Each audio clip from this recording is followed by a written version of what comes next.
What's up, my friends, and welcome into the PHLY Phillies podcast. Thanks so much for hanging out with us on this gloomy Wednesday afternoon where apparently all it does now is rain all the time, forever. Welcome into May, I guess. May 21st here on the midway point of the week as the Phillies continue to roll some of the bad teams that they've played over the last couple of weeks. Hello to everybody in the chat. Frank Barber, good morning or good afternoon, I guess, at this point. Provolone John, Molly and Barkley's Life, Barbara Carroll, everybody who's going to be hanging out with us in just a moment. And whether you're seeing this live on YouTube, Philly Sports Enjoyer, what's up? Whether you're seeing this live on YouTube or you're checking us out later in the day on the stream, or if you're listening to us on the audio-only platforms, whether it be on Spotify, Apple Podcasts, wherever you get your podcast, hello to you, and thank you so much for joining us here on this PHLY Phillies podcast, which, of course, is brought to us by our friends over at Bet365. Whatever the moment, it's never ordinary at Bet365. We got a fun show planned for you today. We're going to talk about the first two games of this series against the Colorado Rockies, where almost everything's gone right and not anything has gone wrong, and that tends to happen when you are the superior team in all aspects of the game. We'll talk to Christian Saez of the DNVR Rockies podcast at 1:30, and we will see how Christian's doing, because the team that he covers, unfortunately, is not a very good baseball team. We're going to talk specifically about Bryce Harper later in the show, and we'll talk about the offense overarchingly as a whole as the series goes on and as the show goes on. But before we get into anything in last night's game, I just want to, in my absolute worst Simpsons impression, laugh at the Green Bay Packers, because I cannot tell you how funny it is to not only lose the vote on this tush push vote, but not only to lose the vote, but to lose the vote, A, as convincingly as you did, and B, to lose exactly 22-10, which is the score you lost in the NFC wildcard game this year to the Eagles. Because let's call it for what it is. This was a direct attack on the Eagles offense. Like, you could cite player safety. There's no issues. You can cite pace of play. There was no issues until Frankie Louvu and the Commanders made a joke of everything. You could cite the fact that it's a push-pull play. I don't think there's a whole lot of merit for you on that one either. And quite frankly, the Eagles would succeed even without the tush push. But I think it's absolutely comical that the Eagles' big play, their staple, I shouldn't say their staple play. I mean, their offense was really good last year, but their play that they have an advantage over every other team in the league because of their skill, their size, their speed, their strength, ends up losing a vote 22-10.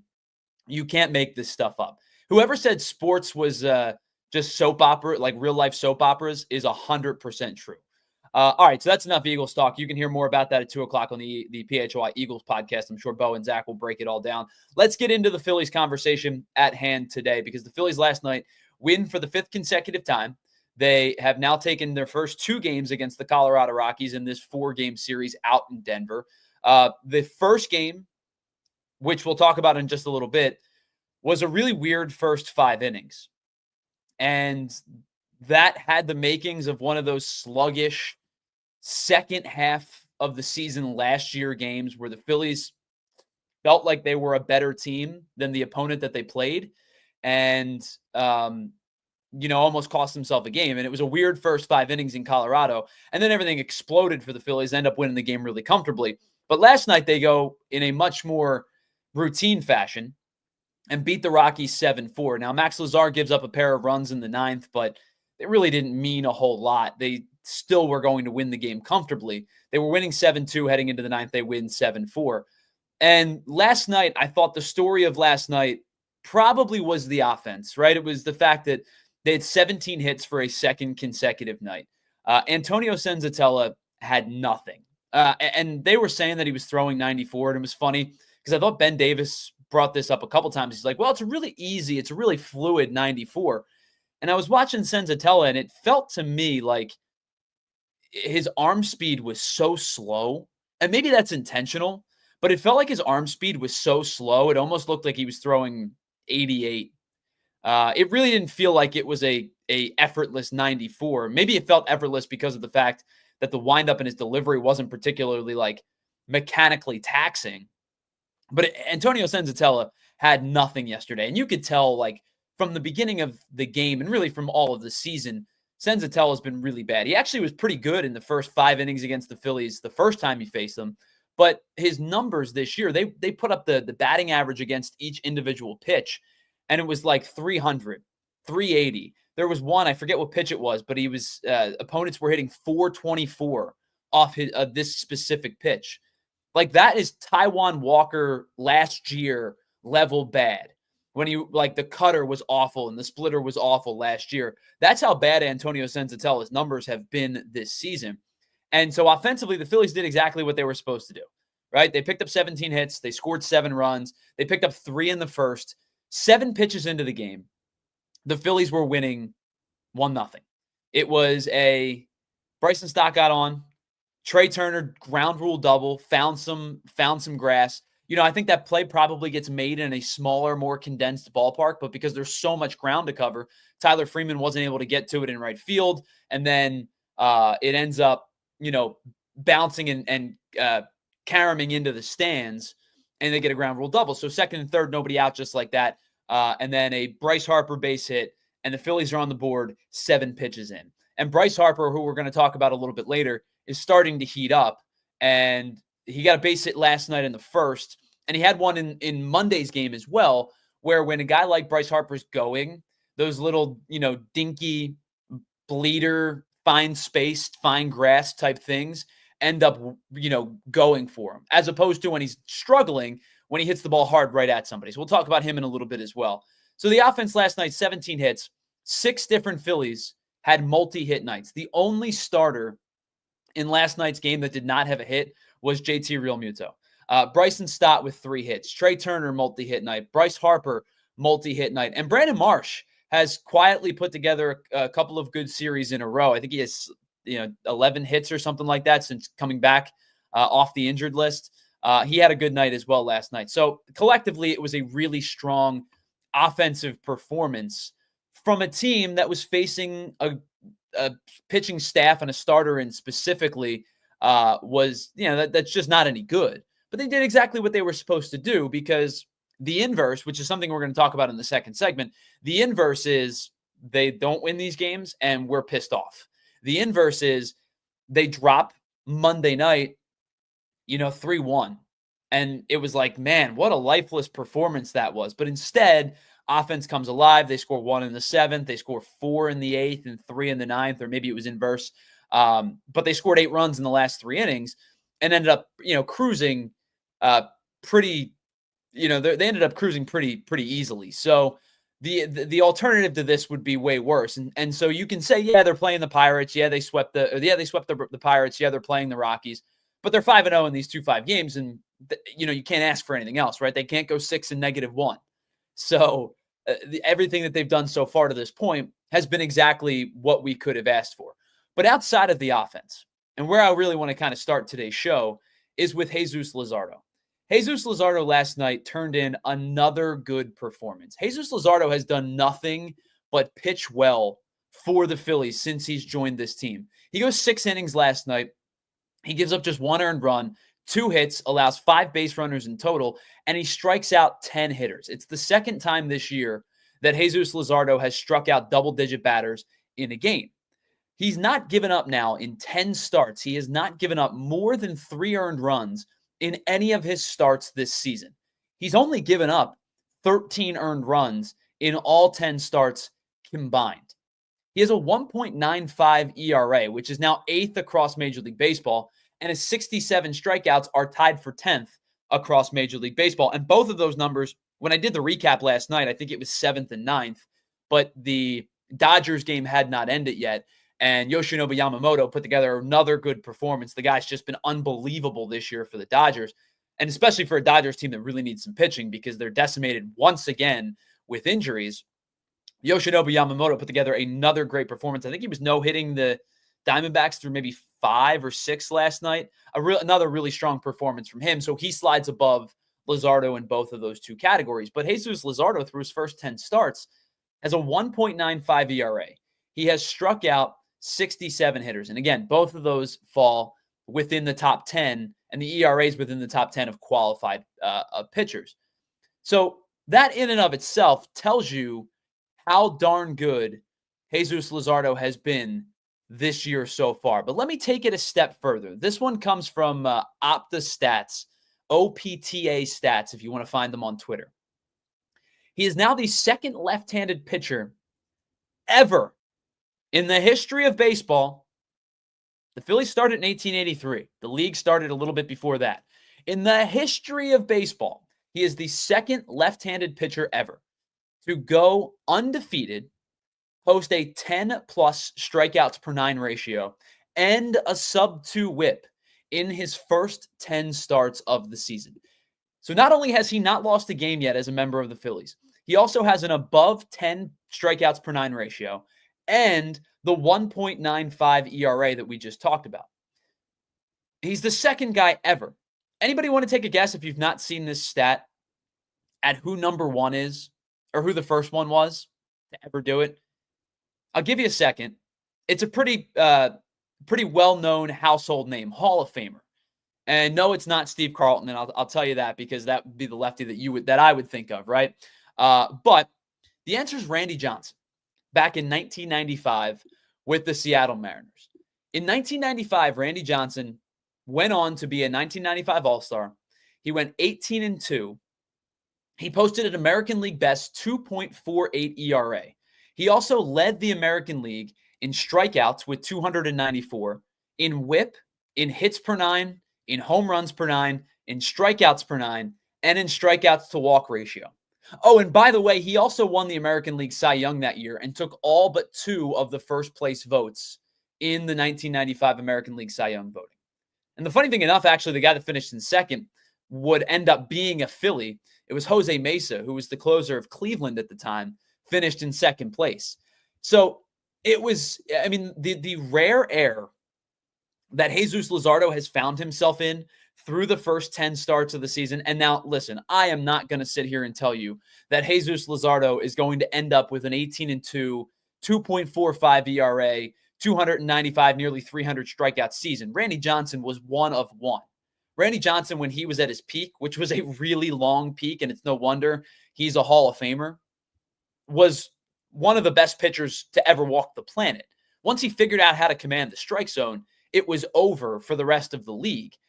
But to be comped to Randy Johnson, it's like when I think about the Shohei Ohtani stats, and they say Shohei Ohtani is the first player to do X since Babe Ruth, since Hank Aaron, since Stan Musial, since Willie Mays.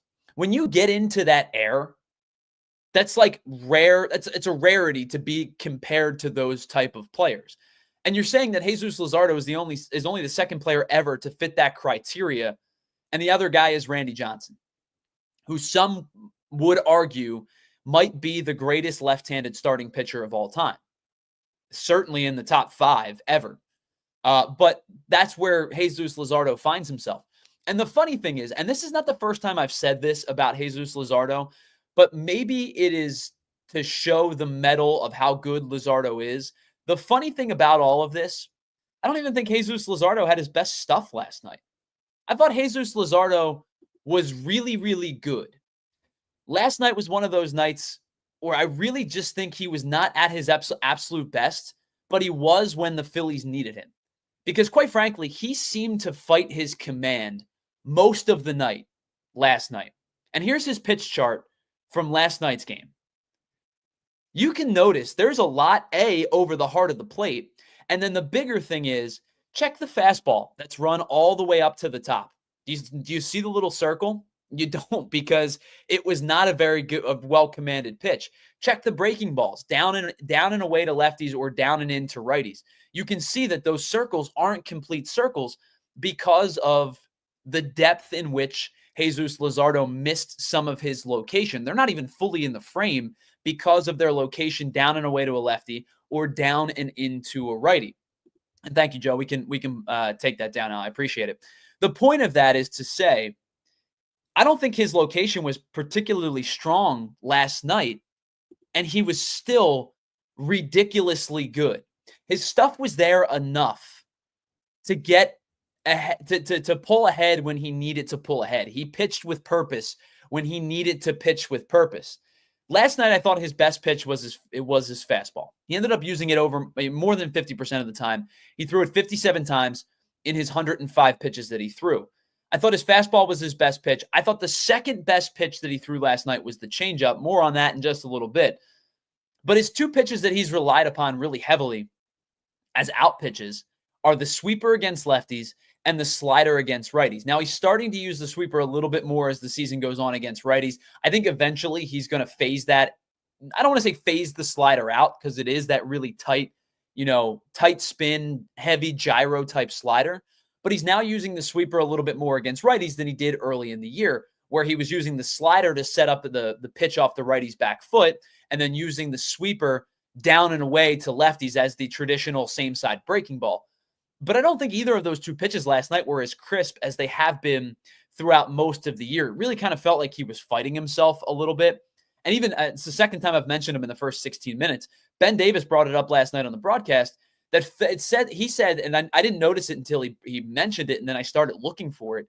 It felt like he was a little bit more vertical yesterday than he normally is, which tells you that he's not pulling down as much as he typically does. And that's where you end up fighting your command. And when you don't pull down as much as you typically do, you either end up releasing high, and that's where you see those fastballs that were in the upper quadrant and above, or you end up overcompensating with your arm and like really dragging your arm through. And that's where you end up, bouncing breaking balls and not really throwing those competitive breaking balls. And so there was a point where it did look like he was kind of standing upright a little bit more than he normally does, because he's not a guy who gets a lot of extension. He's in the third or fourth percentile, I think, in Major League Baseball in extension rate. He, unlike Zach Wheeler, who really strides down the mound, unlike taller pitchers like a Paul Skeens, who's probably the best example of it, or even guys that just sheer height-wise use it to their advantage, like a Chris Sale, or like a Bailey Ober, I always use as the guy because he's like 6'9" in Minnesota. You stride down the mound as much as you do with their height advantage, it shortens the distance between release point and the plate. Jesus Luzardo is not a guy with great extension down the mound, so he has to rely upon good arm action, good release point.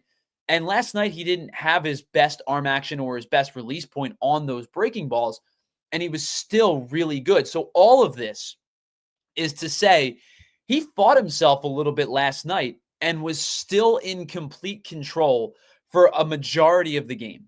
On the 48 swings that he got last night, he generated 12 whiffs. So 25% of the swings were swings and misses on a night that he didn't have his best stuff.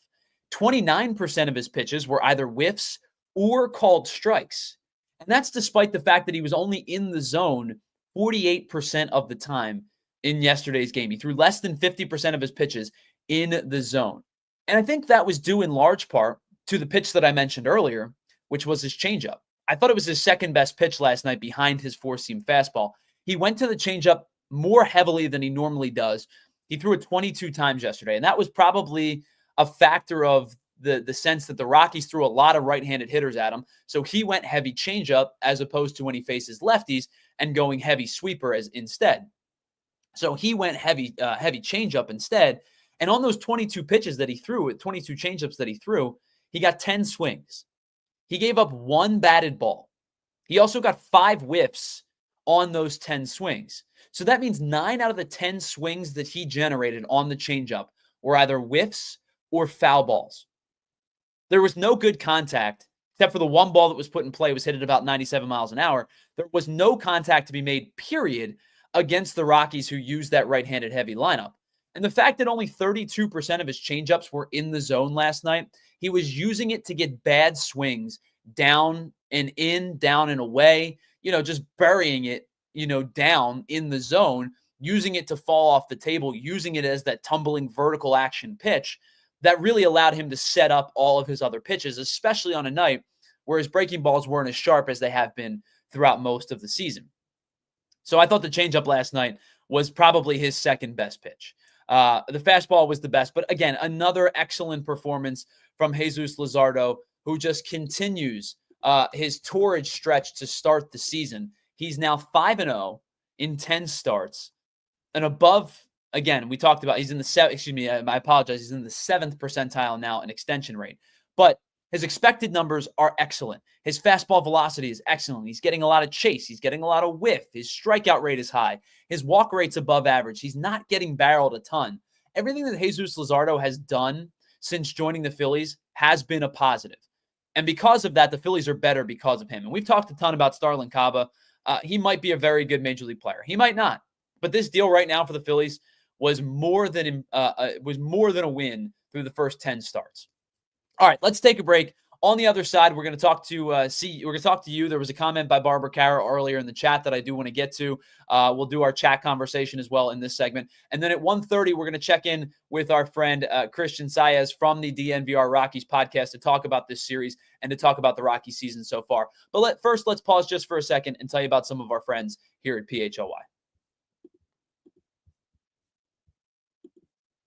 All right, let's start with our friends over at Mando, because Mando is a men's deodorant brand that is hyper-focused on keeping every aspect of a guy's body smelling fresh and clean. They are calling out some of the more, let's say, discreet body parts amongst the men, as a man, including your pits, right? And some of the more, again, discreet areas that you can talk about.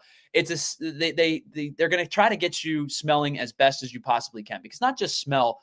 It's kind of like one of those things: when you look good, you feel good. When you feel good, you play good. Same thing for when you smell good. When you smell good, you feel good. When you feel good, you work well or you play well, type of thing. Their scents are geared towards men with options like bourbon leather, clover wood, Mount Fuji, or Pro Sports. They are an excellent product that is going to be able to cover you from head to toe. It's safe to use anywhere on your body. They're created by doctors who saw firsthand how normal body odor just wasn't being diagnosed properly and was being mistreated. It is clinically proven to block odor all day and to control odor for up to 72 hours. And you can get it in just about any style that you want. Whether you like the traditional solid deodorant stick or you prefer the spray, you're going to get your option with Mando. All of their products are baking soda free and paraben free. And again, you can choose from a variety of fresh scents like the bourbon leather, Mount Fuji, Pro Sport, whatever you need, whatever smell you're looking for, Mando is the place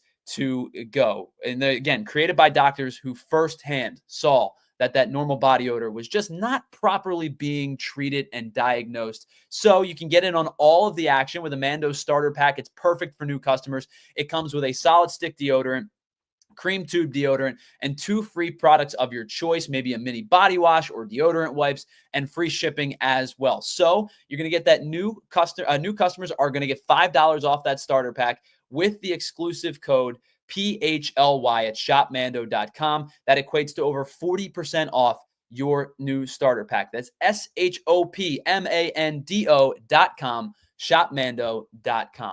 All right, our next friends, our presenting sponsors over at Bet365. Whatever the moment, it's never ordinary with our friends at Bet365. And there's a reason why. 9 million users worldwide have live streamed 780,000 events each and every year. And that's why live in-game betting is not all they do, but it's what they've pioneered. They're incredible with live in-game betting. As the lines change, as the odds change. On Monday night, listen, your hometown baseball team was not playing well through the first 5 innings of the game. You could have gotten in on them on the money line at a much better deal than what you would have gotten at the start of the game, and you would have cashed out with the live in-game betting. And continuing breaking news from Bet365. If you're a new customer, if I haven't gotten this through to you yet, please, one more time, get in with $150 back in bonus bets when you bet just $5. Win or lose, you can sign up by using the code PHLY365, deposit just $10, and place a bet for $5 to get $150 back in bonus bets, whether your bets win or lose. You can use your bonus bets on spreads, totals, props, futures, and so much more. And that's why, whatever the moment, it's never ordinary at Bet365. Must be 21 and physically located in PA. If you or someone you know has a gambling problem and wants help, call 1-800-GAMBLER. What's up, everybody? Welcome back to the PHLY Phillies podcast. Tyler Zulli here. In about 5 minutes, we're going to be joined by Christian Saez of the DNVR Rockies podcast. Excited to talk to Christian. But before we do that, there's one comment I wanted to get back to. I said to leave me a reminder because I definitely wanted to touch on it. And it was from Barbara Carroll early in the show. And Barbara says, love the Phils, but I'm not taking anything away from playing Tampa Bay, the Pirates, the Rockies, the A's, who makes these schedules. No wonder all the player stats are up. And so, Barbara, I wanted to go back because you're not wrong, right? Beating bad teams is expected when you are the better team. And the Phillies are the better team than the Rockies, than the Pirates, than the Rays. The A's are a better team than they've been in years past, but they're still not quite ready to compete at the level that the Phillies are, right? They are the better team than these bad teams. Nationals, same thing. Marlins, same thing. So I wanted to go back and take a look to see if the Phillies had any lesser struggles or greater success against sub 500 teams in 2 years in particular. Last year, because they won 95 games, and 2022, because they went to the World Series, partially due to the fact that they beat up on bad teams. So in 2024, and I don't usually handwrite notes because my handwriting's terrible, but you can see in 2024, the Phillies played 72 games against teams that ended up sub 500 or sub 500.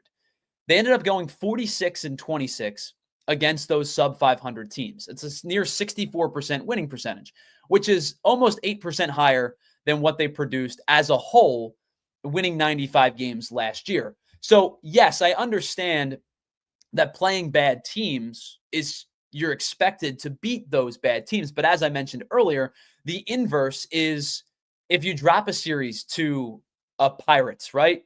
If you drop a series to the Rays, if you drop these types of series, the arguments are going to be, man, what are the Phillies doing? Why? This is why they were a 45-45 team in the final 90 games of the year. This is why they got bounced in the first round of the playoffs. Well, they got bounced in the first round of the playoffs because their they hit 186 as a team, and the Mets were a far better team at that juncture than the Phillies were. The Mets were rolling and the Phillies were stumbling. But it wasn't just 2024. So I turned my page here and I go back to 2022, the year the Phillies went to the World Series. Now, the playoff run doesn't mean that the reason they got to the postseason was, or the reason they beat those teams in the postseason was because they played bad teams.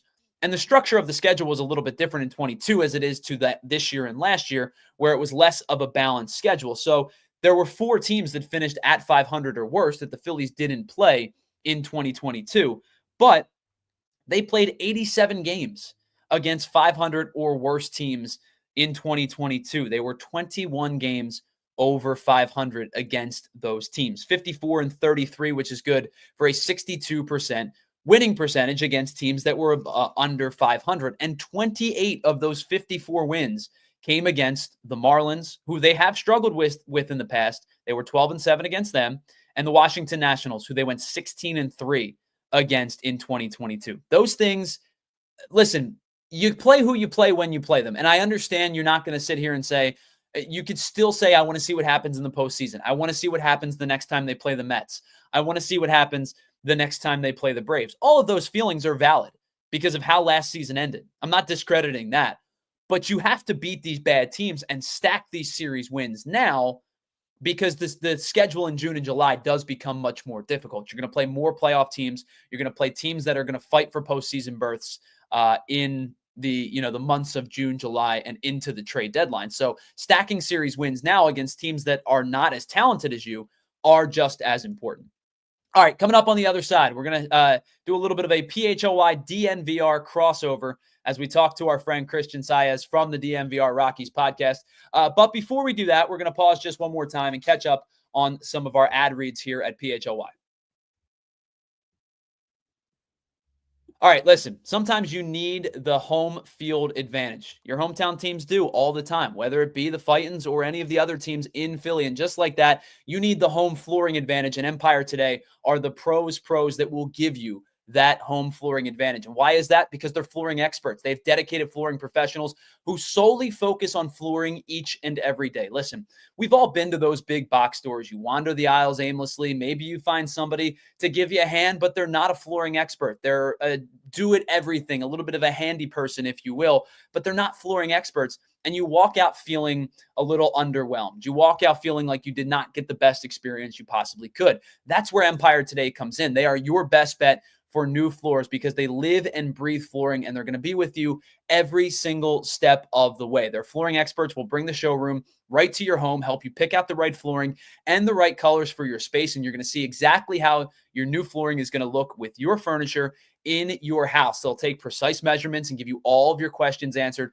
with professional expertise, so there is no surprises. And with Empire today, you get clear upfront and all-inclusive pricing, so you can schedule your installation as soon as the next day. And PHLY listeners can receive a $350 discount when they use the promo code PHLY. Once again, a $350 discount with the code PHLY. Restrictions do apply. Visit Empire today/PHLY for full details. And speaking about getting the job done right, if you're hiring, you want to get the best qualified candidate possible. And that's where LinkedIn and LinkedIn Jobs come in. Because as a small business owner, you just don't have the luxury of clocking out early. Your business is always on your mind 24/7. LinkedIn makes it easy for you to post your job for free, share it with your network, and you're going to get qualified candidates that you can manage all in one place. They offer a new feature that can help you write your job descriptions for you and then quickly get that job in front of the right people with deep candidate insight. So you can do it one of two ways. You can either post your job for free or you can pay to promote it, and those promoted jobs get 3 times as many qualified applicants. You can let your network know you're hiring as well, and you can add a hashtag hiring frame to your profile picture and get up to 2 times more qualified candidates as well. So find out why more than 2.5 small businesses have used LinkedIn for hiring today. You're going to find your next great hire on LinkedIn. So again, post your job for free at linkedin.com/Phillies. Once again, that's linkedin.com/Phillies to post your job for free. Terms and conditions do apply.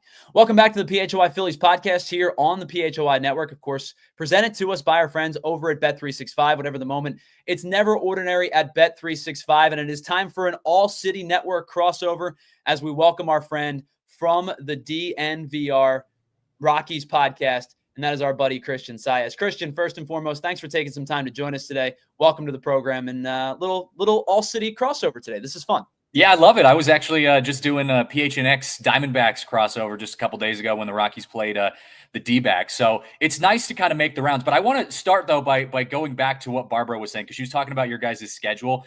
And I got to say how jealous I am as a Rockies fan to see the fact that you guys have such an easy schedule, because on paper, the Rockies, being the worst team possibly in the history of baseball, have also the hardest schedule out of any team in baseball this year. So I won't say that's why we're as bad as we are, but it certainly doesn't help having to play you guys and then the Cubs and then the Mets and the Yankees. That doesn't help. So, we're hanging in there.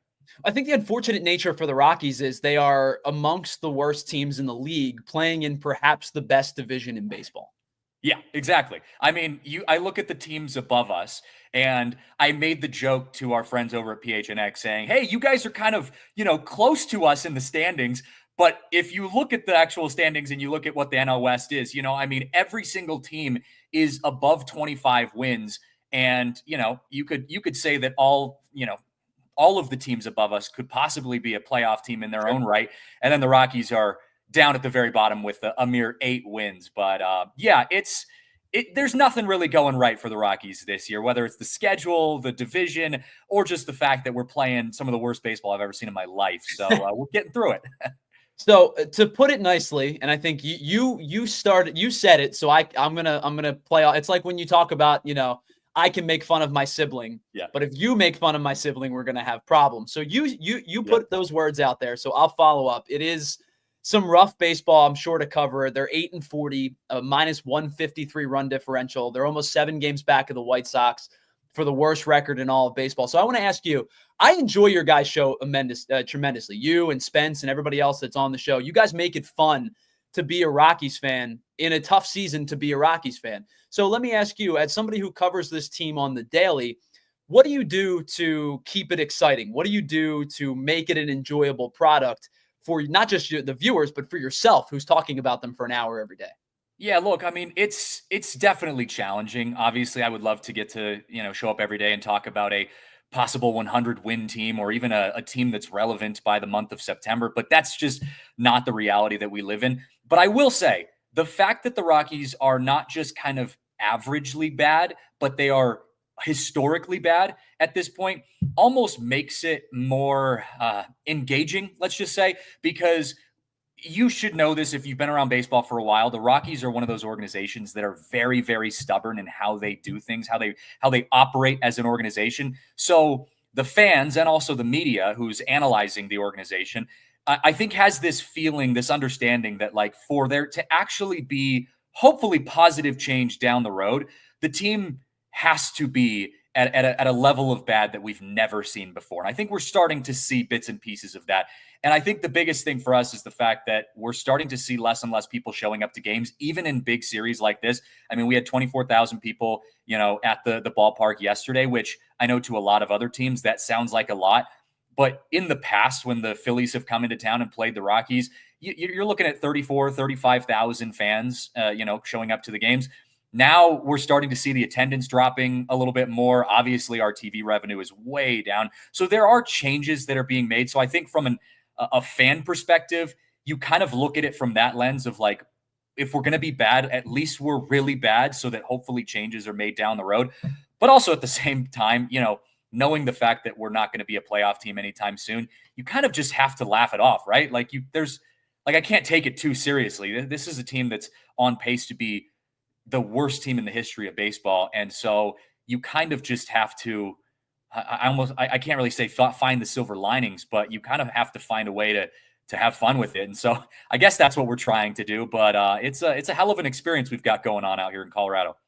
Well, so I was watching your guys' show a couple days ago, and then I tuned into the CHGO White Sox show, and our buddy Sean Anderson started his hit the other day with just pain, and that was their opening monologue was pain.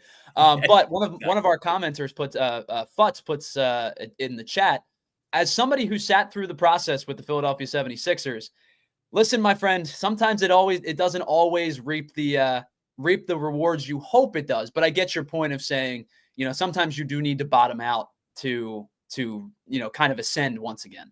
Yeah. And look, and that's just the hope. And again, I can go on record and say I think the Rockies are historically one of the most stubborn franchises in almost all of sports. You could make the argument that there's, a couple other teams in that mix as well, but they, at least for baseball, a very, very stubborn organization. And someone described it really well to me. The Rockies are run as if they were a mom and pop, small town shop. Like that's how the Rockies are run as an organization. And covering the team now and getting to kind of see behind some of the curtains, it's become more and more clear how that is how the Rockies operate as an organization. It's kind of like we're operating within this vacuum, and the Rockies staff kind of thinks that this is the right way of doing things, and the rest of baseball looks in and says, what the hell are you guys doing? So as a fan and as an analyst, that's the only thing we can hang our hats on right now, is that like hopefully this causes them to have to shake things up. But the reality, like you said, is that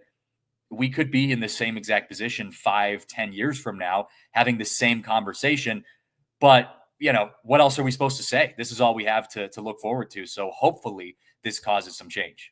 So one of three teams that have fired their manager at thus point of the season, Bud Black, who is a much longer tenured manager than I had expected. Mm-hmm. A pretty well respected manager for the Rockies and across baseball, I think. And it comes after a 21-0 loss, which does kind of feel like the nail in the coffin type of game. But I do want to ask you, like, for a team that has struggled as much as they have, how much of this actually falls on the manager? And, how much blame can you dish out to Bud Black in this situation? I would say that, I don't put a lot of this blame on Bud Black as a manager. Now, do I think that Bud Black was the right person or is the right person to right the ship eventually? I don't think so. I don't think Bud Black is inherently wrong for the organization or I should say the problem with the organization, but I do think a change in pace was necessary. I think Bud Black is a very veteran heavy manager. He likes to use his veterans. I mean, people forget that Bud Black brought the Rockies to the playoffs in his first 2 years as a manager back in 2017 and 2018. And he had a team that was comprised of a handful of pretty good veterans and also some young players that were really hitting their stride. And so I think if he had the right pieces to work with, he could have made something happen. But I mean, we've had, I think it was 8 major league debuts already before the month of April even really got underway. And I just think it was time for a change. But as I said earlier, the problems go a lot deeper than our manager. I don't care who is the coach or the manager of the Colorado Rockies. They're still going to be a 100-loss team no matter what. So I think the problems go a lot deeper than the managerial spot, but I do think just sticking with the trend of going with more of a youth movement, Warren Schaefer being a young manager, I don't know. It's a Band-Aid, right? You're rearranging the chairs on the Titanic, as many people say. So one of those 8 major league debuts that you brought up, I think probably is a bright spot for the future, at least in Chase Dollander. And obviously the numbers aren't amazing, right? A high ERA, decently high WHIP. He's given up 10 home runs, but the strikeout stuff is there, and he looks like he's going to kind of come into his own as he's allowed to pitch a little bit more and more. What's the future look like for a guy like Dollander? Is he top of the rotation type of stuff? Oh, yeah. I think he's going to be our future Kyle Freeland. And it's rare because the Rockies just, and you know this, like the Rockies don't develop pitchers. John Gray was the last top pitching prospect years ago for the Colorado Rockies. And around that, it's just not a pitching organization. But I do think for Chase, his mistakes that he's made have been very young pitcher mistakes, right? He's brand new in Major League Baseball. He's been a guy who throws, him and Paul Skeens are the two, top fastballs for starters. They average the highest velocity for starting pitcher fastballs across Major League Baseball. So, he's a guy that I think in the minor leagues and in college just blew people away. And now he's getting up to the big leagues and realizing, hey, guys can hit 99. And so I have to make adjustments. So I think he's getting a trial by fire, so to speak. And that's been some of the mistakes that have cost him some higher ERA starts. However, over his last 12 innings pitched, he's only given up 3 runs, and that's on 2 hits. His 2 hits and 3 runs. Both of those were home runs. So you see that, and you say, okay, 12 innings pitched and only 2 hits and 3 runs. That's pretty good, especially for the Rockies. And so I think long-term, once he starts to figure things out, he is going to be a guy that is a bright spot for the Rockies. Unfortunately, we need a hell of a lot more than just one starting pitcher. They need an entire new offense. And that's kind of been, as you guys have seen, that's been kind of the crux of this entire series is like, you guys have doubled our hits. And so a lot more problems to talk about with the Rockies than just the pitchers, but Joe Dollander is going to look pretty good, I hope, over the next few years. Yeah, one of the other shows, you talk about the starting pitching, one of the other shows that I really enjoyed you guys did was about German Marquez, and has he kind of lost his stuff a little bit? And we've seen him, we've seen Antonio Senzatella. I thought Kyle Freeland pitched pretty well through the first 5 or so innings on Monday night, but it is a starting rotation that had a near 7 ERA coming into the game, and when they flash up the graphics of pitching average by certain pitches, Antonio Senzatella was like. There were some pitches in the 4s, which is, really difficult to combat.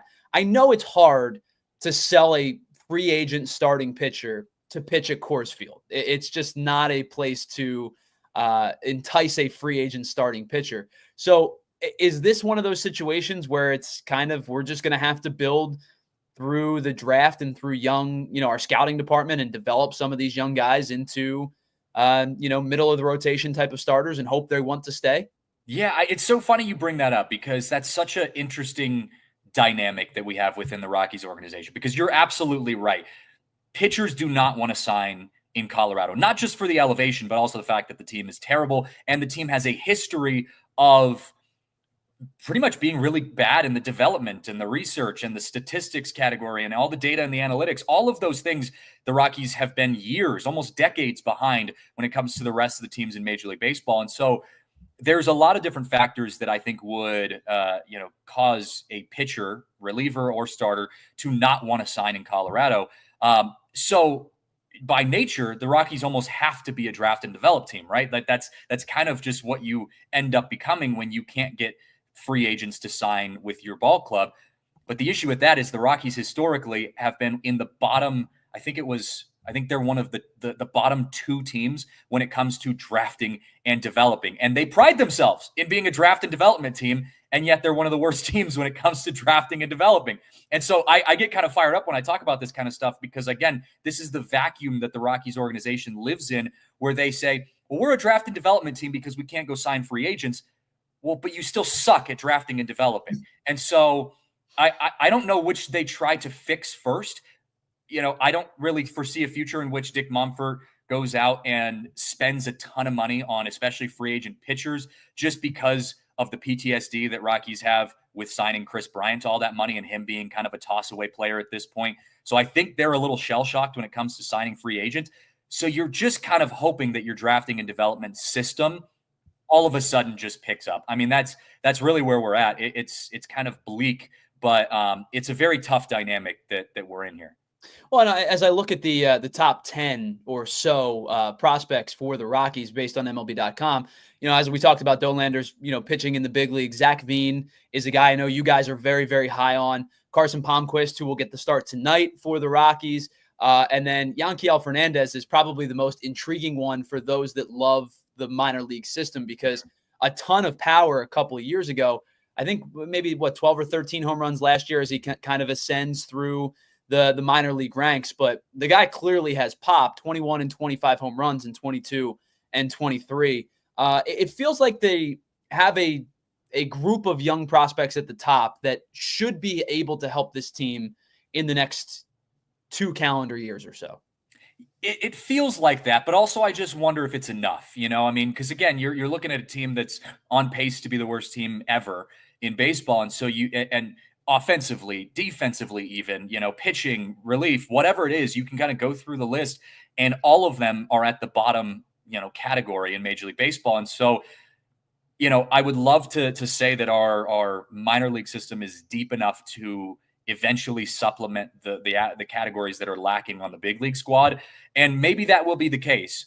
But as of now, even our minor leaguers just don't feel like they have enough depth. Our AAA, squad is, I believe, in last place in their, AAA division right now. I think the Spokane Indians, our high A baseball team, our high A team, are the only team that's not in last place in their division, if I remember those stats correctly. So on paper, it feels like we still have a long way to go. But Yanquiel Fernandez is an interesting guy who, from an outfielding perspective, hopefully could possibly give a little bit of life to this squad. Zach Veen, if he develops a little bit more, could be another one of those guys. But the depth in the outfield is one of the reasons why on my Monday show, I kind of came up with a little bit of a hot take, but I'm feeling more and more confident in this as something that I would hopefully want to see going into the trade deadline. Brenton Doyle is our star center fielder, a guy who, his bat has kind of fluctuated throughout his very young career, but he's already won 2 Gold Gloves. He is an incredible outfielder. You could put him in the top 5, at least personally, of center fielders in Major League Baseball for sure. And I think coming into this year, he felt kind of untouchable because everyone says, we want to build around these few pieces that we even have that are a bright spots on the team. But the more I've looked at it as this team has kind of hit rock bottom, the more I feel like Brenton Doyle could be one of the only pieces on your team that could actually get you some decent return. And because you have a little bit of depth in the outfield, I feel a little more comfortable saying, you know what, let's get what we can out of our star player in Brenton Doyle and hope that some of those minor leaguers can come fill the spot. But this trade deadline is going to be interesting for the Rockies because I do hope that they're going to be in a position where they have to sell whatever pieces they have that can get any value and just kind of start from scratch. Yeah, I think, from an outsider perspective, the 2 that I would be very wary of trading would be Ezekiel Tovar, who's been excellent, and Hunter Goodman has been awesome as well. But other than that, I think you're probably right. You have to consider and that probably includes Ryan McMahon, as you brought up, Brenton Doyle. It probably includes just about anybody that can return you some value. Yeah, which isn't a lot. The list doesn't go on very long, which is why I bring up the Brenton Doyle piece, because I'm like, you don't have really a lot of depth. I mean, we had talked in coming into the year of maybe German Marquez would be someone you could kind of flip to a team that needed him in that moment within the season.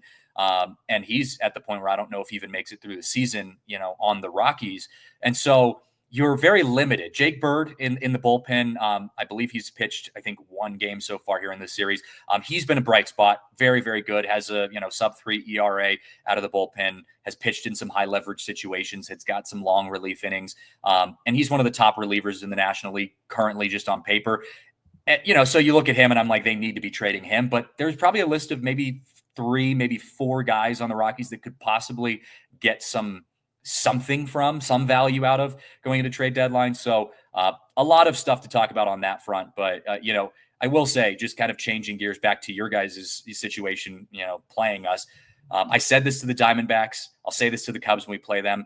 You should sweep the Rockies. Like, this is a situation where if you even lose 1 game throughout this series, it should be considered a failure. And so I think when you come into it with that situation, with that mindset, from your perspective, these games feel kind of pressure filled, right? And the Diamondbacks were in the same situation when they lost 14-12, because it's like we have to take advantage of playing the teams like the Rockies, like the Rays, or whoever else you want to put in there, like the White Sox, and get the wins where you can get them.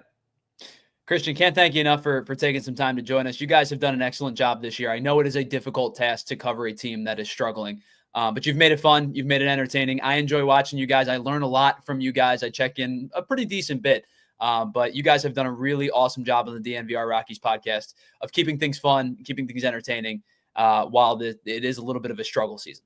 Yeah, I appreciate it, man. We try to make the most of what we can, but I know you guys are crushing it as well. And you guys have hopefully a lot of success ahead of you. And maybe tell Kyle Schwarber to hold off on hitting a couple more bombs, through the rest of this series. But for the Phillies bankroll sake, that might be the case too, because every time he puts one 475 feet, the price goes up. Yesterday's price is not today's price. Right. Exactly. I got to throw a couple doubles in there, maybe not the home runs as much, but no, I appreciate you having me on, man. This has been fun. Can't thank you enough for joining us today. It's Christian Saez from the DNVR Rockies podcast. Thank you so much for checking, for joining us. And I hope you, as our friends at PHLY, check out the DNVR Rockies podcast. He and Spencer do an awesome job. As I said, covering a team that is really, really struggling right now. All right, let's pause for just a moment. We have one more ad break to hit. We'll talk about Bryce Harper on the other side, and we'll wrap things up for this Wednesday edition of the PHLY Phillies podcast, brought to you by our friends over at Bet365. All right, let's start with our friends over at Game Time. I've been telling you about Game Time for a while now, because Game Time is the ticketing app for all of your purchases, not just in terms of getting to Citizens Bank Park and getting the best seats for your hometown team, but you can also get in on all of the action for concerts, for theater, for comedy, whatever it might be. You are going to get the best experience possible. I've used Game Time plenty. The last time I used it was to get tickets to the Rocky series in early April. When the Rockies came to Citizens Bank Park in early April, we took our son for the first time.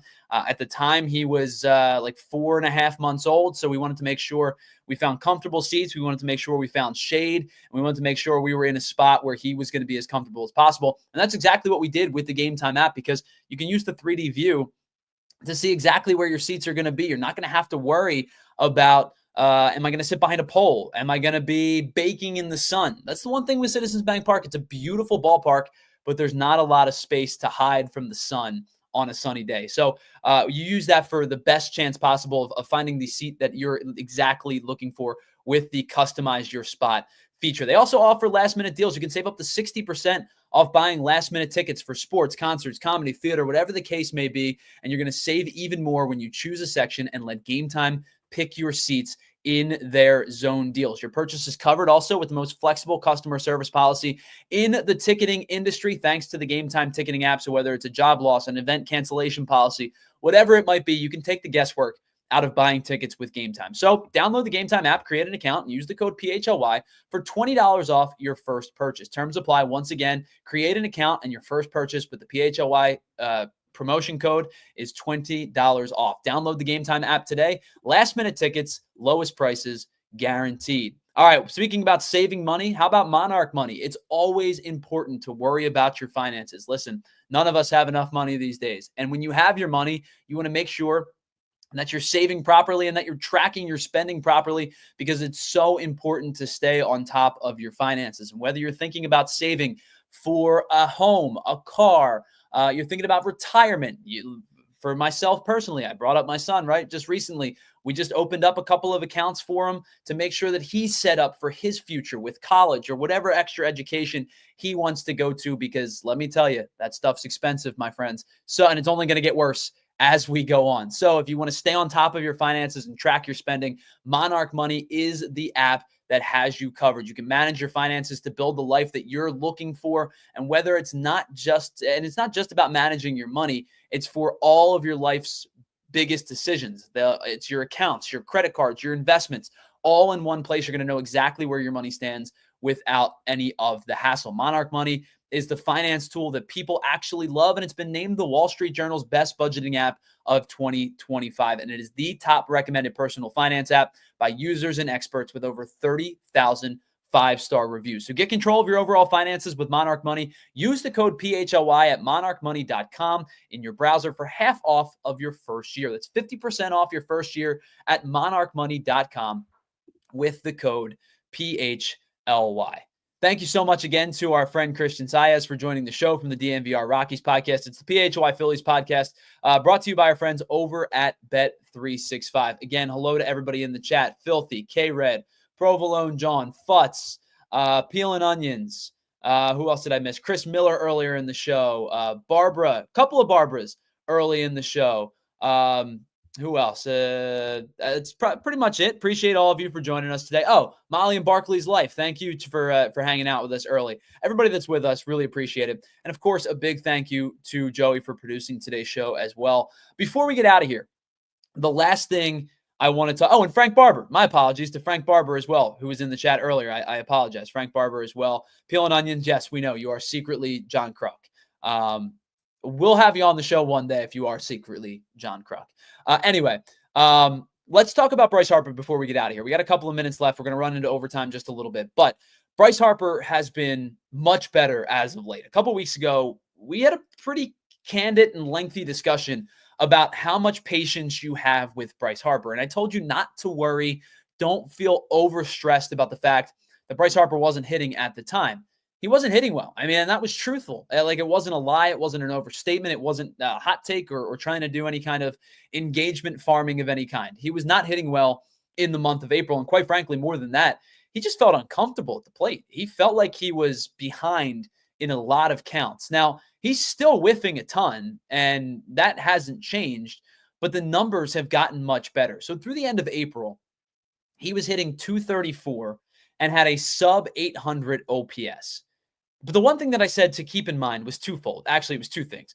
The first thing was that he was hitting the ball hard consistently. His average velocity, his hard hit percentage, his barrel rates, his expected numbers were all really, really good. He was being deemed one of the more unlucky hitters across baseball. And that gets us to point two, was that his expected numbers in both average and slugging were way better than what he was actually producing on the field. And that doesn't just blanket give you a free pass to say, hey, you'll be fine, don't worry about it. But when a guy like Bryce Harper, with the track record that he has of peaks and valleys throughout the season, has those expected numbers, has the fact that he's squaring up the baseball pretty significantly, has the fact that he's hitting the ball hard, has the fact that he's barreling up a lot of baseballs, there is a little bit of pause to say, hey, he's going to come around. He's going to be fine. And eventually you believe that to be the case. And maybe a third part to this is that we've seen this before. I brought this up earlier in the month. Last year, he had an equally bad April. And he followed up his bad April with a player of the month in May and a player of the month in June. Back-to-back players of the month awards after a pretty rough April for Bryce Harper.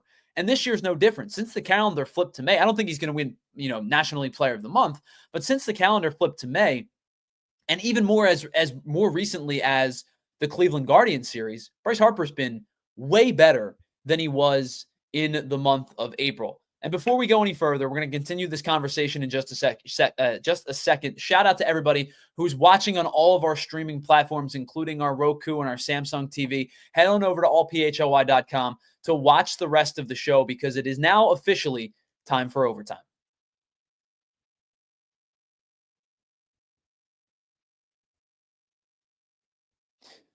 All right, welcome to the overtime period here on PHLY. And again, I'm going to get this changed one day to extra innings. One of these days, it will be called extra innings for the PHLY Philly show. Anyway, as we were talking about, his numbers since May, really since the month of May, have been awesome. But even since May 10th, it's the second game or at the end of the first game of the Cleveland Guardians series where nobody played well. They really were out of sorts after a late night and a rain delay and getting off getting out of Tampa late and getting to Cleveland. They were just out of sorts on that Friday night game. He went 0 for 4. A lot of the guys, were hitless in that game, were pretty bad. But since that day, he's risen his average from 229 to 272. His on-base percentage has gone up 32 points from 349 to 381. His slugging's gone up 53 points from 403 to 456. And not only are the numbers showing that he's hitting the ball better, he's still continuing to hit the ball hard. He's still continuing to square it up. He has 6 multi-hit games, 2 of which were 3-hit nights. He has 16 hits in that 11-day stretch, including 6 extra base hits. He's got a hit now in 5 consecutive games. And now his expected numbers and his real numbers are starting to match up a little bit. He's been much better in the month of May since the downturn and that really bad performance by everybody in that Friday night game against the Cleveland Guardians. And so now that his expected numbers are showing you where he really should be, and he's producing it the way that he should be, now you're starting to see, as I brought up in the beginning of the show, you're starting to see the ball, not only the balls that he hits hard, find space. He's hitting gaps. You know, he's a lot of extra base hits, as I brought up, 6 extra base hits in the last 11 days. But the bleeders are starting to find space. The ones that he's hitting that aren't hard contact are starting to find a soft spot. Hit a ball again last night, first inning. Didn't hit the ball overly hard in that first inning of last night's game. Ends up driving in a run because of it, or with it, even though it wasn't a hard hit ball. And in fact, I'm going to go find you the exact number of how hard that ball came off of his bat. But it was one of those things that when you're going, it tends to work for you, and you start to find soft spots. Now, this one, this says it was hit at 100 miles an hour. I don't buy it. I don't think that ball was hit as hard. But if it says it was 100 miles an hour, it was 100 miles an hour. But he had one 2 nights ago, I think, as well, where he's not hitting the ball that hard and it finds soft spots. The pendulum has swung back the other way for Bryce Harper. Now he's hitting the ball, continuing to hit the ball hard, as you could see by his double 106, a ground out 106, a double 109 off the bat. Like, you can start to see that he's continuing, or you can see that he's continuing to hit the ball hard, but you can also see now the soft stuff is starting to find some space as well. And when a guy's hitting the ball hard, line drives in the book find space. And when a guy's not going well, the balls that he is hitting hard, line drive at the shortstop, fly out to the wall, center fielder makes a nice play. The pendulum swings back and forth throughout the entirety of the season. There are ebbs and flows of a season, and especially with Bryce Harper, as we said, a guy who's a peaks and valleys type of hitter at times throughout a season. He's at a peak right now. And the peak is that he's going to continue to hit the ball hard and hit the ball well, and then those bleeders will find some extra space. So Bryce Harper's been excellent over the last 2 weeks or so, over the last 11 days, and really since the calendar flipped to the month of May. All right, that's just about all the time we have for today's show. Again, a big thank you to you, everybody that was in the chat. It was a lively chat today. Really appreciate you guys. A big thank you to Joey for producing today's show, and a big thank you to our guest, Christian Saez from the DNVR Rockies podcast, for joining us for a pretty extensive conversation of this series and what the Rockies are kind of going through right now. We'll be back live on Friday as we get you set for the weekend series against the Nomad A's. I was about to call them the Oakland A's, but they are no longer the Oakland A's, and they don't want to be called the Sacramento A's. So the Athletics is what they're being called and what they're being branded on most stat sheets. So a 3-game series against the Oakland Athletics. Well, excuse me, there I just did it, right? Against the Athletics coming up this weekend. We'll wrap up the rest of the 2 games here. Phillies have an opportunity not only to take a 6th consecutive game tonight, but to win the series against the Colorado Rockies, which was about as expected as we had hoped. And so far, they've done exactly what they're supposed to do. So we'll check back in with you Friday. Head on over to the PHLY Eagles podcast, which has just started. I'm sure they're going to talk about the breaking news about the tush push not being banned in the NFL this season. And then at 3 o'clock, the PHLY Sixers show. So again, big thank you to everybody in the chat. And of course, to Joey for producing today's show. We'll be back at 1 o'clock on Friday afternoon, right here on the PHLY Phillies podcast, brought to you by our friends over at Bet365. Whatever the moment, it's never ordinary at Bet365. Have a great rest of your Wednesday. Enjoy tonight's game, and we'll see you on Friday. We all silly like the mayor.